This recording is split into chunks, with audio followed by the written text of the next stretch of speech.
5, 4, 3, 2, 1, 0.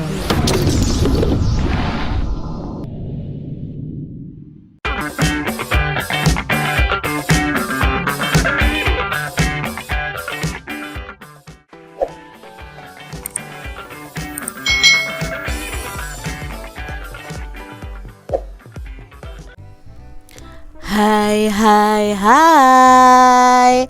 Selamat datang di channel YouTube Kak Citra. Apa kabar adik-adik semuanya? Kak Citra berharap kalian dalam keadaan yang baik, sehat, dan siap untuk belajar ya. Hari ini kita akan belajar bersama-sama untuk mata pelajaran tematik kelas 2.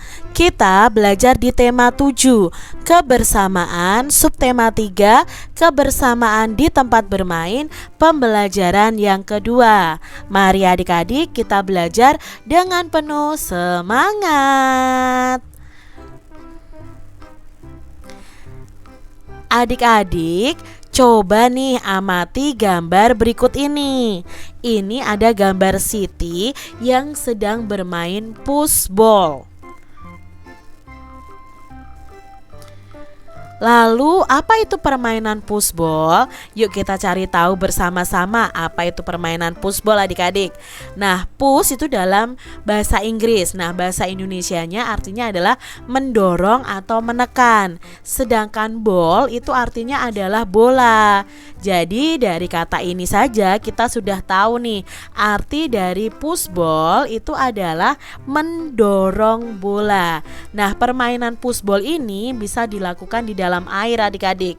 Pushball ini juga bisa melatih kekuatan otot tangan kita. Mari kita amati gambar berikut nih adik-adik. Nah, ini juga gambar Udin dan Beni sedang bermain lempar tangkap bola. Nah, adik-adik, bagaimana ya bermain lempar tangkap bola ini? Bagaimana cara melemparnya dan bagaimana cara menangkapnya? Yuk kita pelajari berikut ini bersama dengan Kak Citra. Adik-adik, teknik melempar. Melempar itu ada 3. Yang pertama adalah melempar menyusur tanah, lalu ada melempar melambung, lalu ada lemparan mendatar. Nah, melempar menyusur tanah ini cara melakukannya adalah bola dipegang pada pangkal ruas jari tangan. Nah, posisi badan sedikit membungkuk. Lalu ayunan lengan itu belakang ke depan melalui bawah adik-adik. Lalu bola dilempar menyusur tanah ke sasaran. Ini adalah teknik melempar menyusur tanah. Lalu teknik yang kedua adalah teknik melempar bola yang mendatar.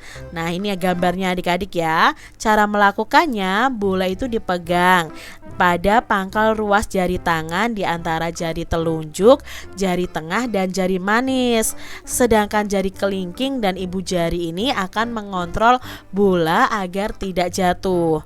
Badan condong ke belakang, ayunan lengan dari bawah ke atas, lalu bolanya itu dilempar setinggi dada ke arah sasaran. Jadi lemparannya nanti lurus seperti ini. Ini adalah melempar bola yang mendatar. Yang ketiga adalah melempar bola dengan melambung adik-adik. Nah, ini adalah contoh melempar bola dengan melambung. Ini gerakannya adik-adik ya. Pertama, bola itu dipegang pada pangkal ruas jari tangan di antara jari telunjuk, jari tengah, dan jari manis. Sedangkan jari kelingking dan ibu jarinya nanti akan mengontrol bola agar tidak jatuh ya. Badan condong ke belakang, ayunan lengan itu dari bawah ke atas, lalu lempar dengan tangan yang terkuat. Apabila melempar dengan tangan kanan, maka kaki kiri itu berada di depan. Begitu juga sebaliknya.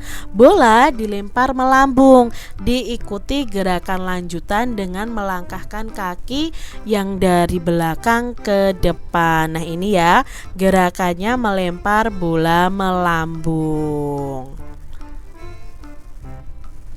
Lalu teknik menangkap bolanya juga di sini ada beberapa macam. Ini kan pakai bola kecil adik-adik ya. Kalian bisa menangkap bola mendatar, lalu menangkap bola melambung, dan menangkap bola menyusur tanah, juga bisa menangkap bola yang memantul. Nah, untuk kalian bisa berlatih dulu lempar tangkap bola menggunakan bola yang besar dulu adik-adik. Adik-adik, di sini ada cerita bermain di kolam renang. Siti dan teman-temannya bermain di kolam renang. Mereka bermain kelompok. Laki-laki membentuk kelompok, perempuannya juga membentuk kelompok. Nah, beberapa siswa itu berbeda suku, bahasa, dan agama. Semua kompak dan saling bekerja sama. Siti dan teman-temannya membagi kelompoknya dengan adil. Laki-laki dengan laki-laki, perempuan dengan perempuan. Setiap siswa mencari kawan main yang memiliki tinggi badan yang sama.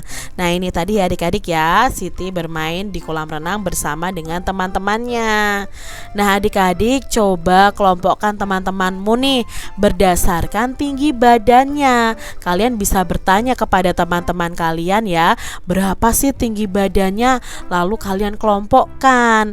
Lalu di sini bagaimana sih sikapmu terhadap teman yang berbeda tinggi badan? Nah, kita kalau punya teman yang berbeda tinggi badan, mungkin lebih tinggi atau lebih rendah dari kita, ya kita tetap mau bermain bersama.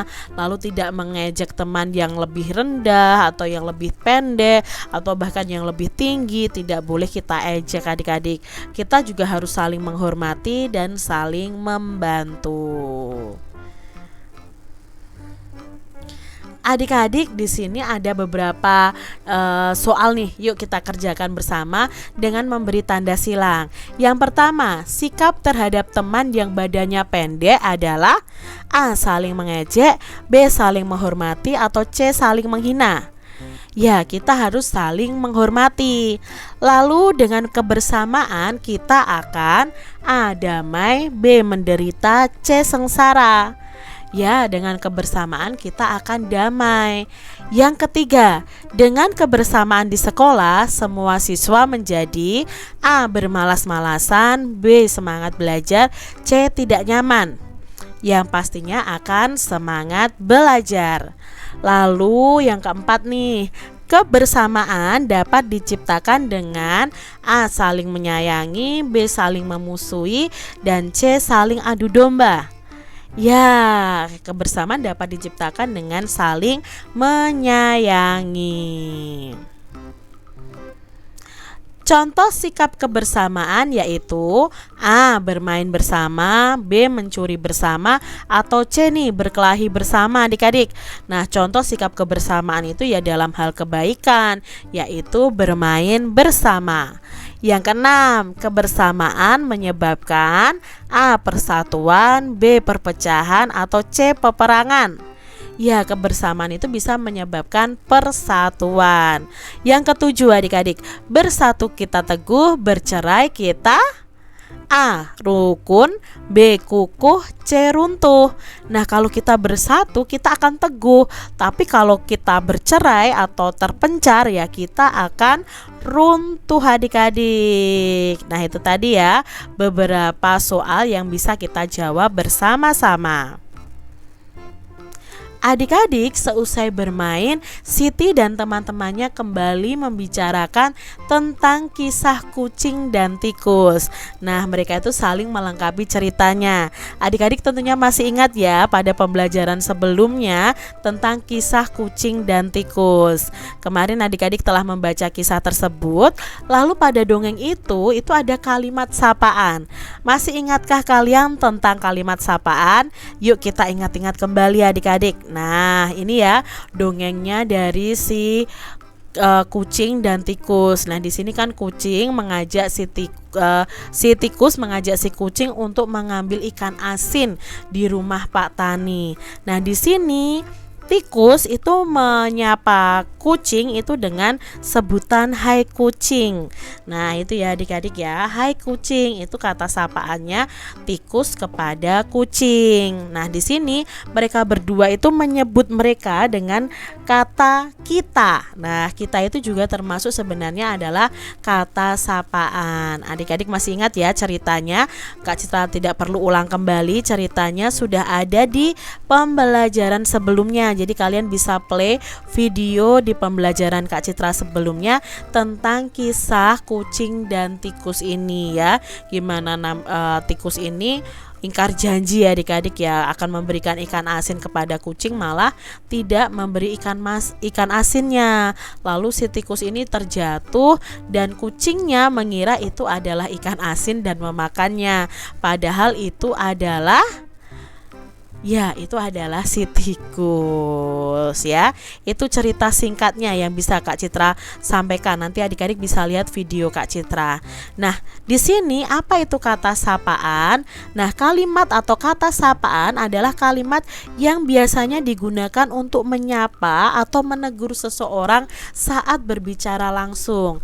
Nah, dalam kalimat sapaan itu terdapat kata sapaan. Kata sapaan adalah kata yang digunakan untuk menyapa atau menegur seseorang saat berbicara langsung. Bisa berupa hai, halo, bisa memanggil nama seseorang, mengucapkan salam, memanggil nama orang dengan sebutan nama orang ketiga seperti kau, kamu, kalian, teman, kawan, tuan. Itu adalah contoh-contoh dari kata sapaan. Nah, contoh kalimat sapaan di sini adalah maaf tikus tanah, sebenarnya kami kesini untuk berbicara denganmu, ucap Gary. Nah, Gary ini memanggil temannya dengan ucapan tikus tanah karena ini namanya adalah tikus tanah. Berikutnya, kakak kami kemari ingin menjengukmu, ucap Niko. Nah, Niko ini menyapa orang lainnya dengan sebutan kakak. Jadi inilah kata sapaan. Adik-adik, kata sapaan yang digunakan kucing ketika menyapa tikus adalah, nah dari bacaan tadi, kucing menyapa tikus dengan sebutan tikus ya kan, sesuai dengan namanya ya. Dia tetap memanggil tikus. Lalu di sini kata sapaan yang digunakan tikus ketika menyapa kucing. Ya, kata sapaan yang digunakan adalah kucing. Kan tadi ya, hai kucing, itu ucapnya si tikus. Jadi si tikus itu menyapanya dengan kata kucing. Kata sapaan lain yang terdapat pada cerita tersebut adalah, nah contohnya lain adalah ada kata kita, lalu kawanku ya. Tadi ada dalam bacaan kisah kucing dan tikus. Berikutnya, tuliskan kalimat yang diucapkan tikus kepada kucing. Nah, yang diucapkan tikus kepada kucing adalah kalimat sapaan hai kucing. Itu tadi ya adik-adik ya. Lalu di sini adik-adik, tuliskan kalimat yang diucapkan kucing kepada tikus. Lah, misalnya ya, tadi kalimatnya di mana kita bisa mendapatkan ikan asin? Misalnya seperti itu. Itu kalimat yang diucapkan kucing kepada tikus. Demikian tadi adik-adik pembelajaran kita di tema 7 subtema 3 pembelajaran yang kedua. Semoga video pembelajaran ini bermanfaat ya untuk adik-adik semuanya, dan sampai jumpa lagi di video pembelajaran Kak Citra selanjutnya. Tuhan memberkati. Jangan lupa tekan tombol subscribe, lalu tekan loncengnya, tekan juga tombol like, lalu share ke media sosial kalian. Jangan lupa untuk ikuti media sosial Kak Citra. Terima kasih.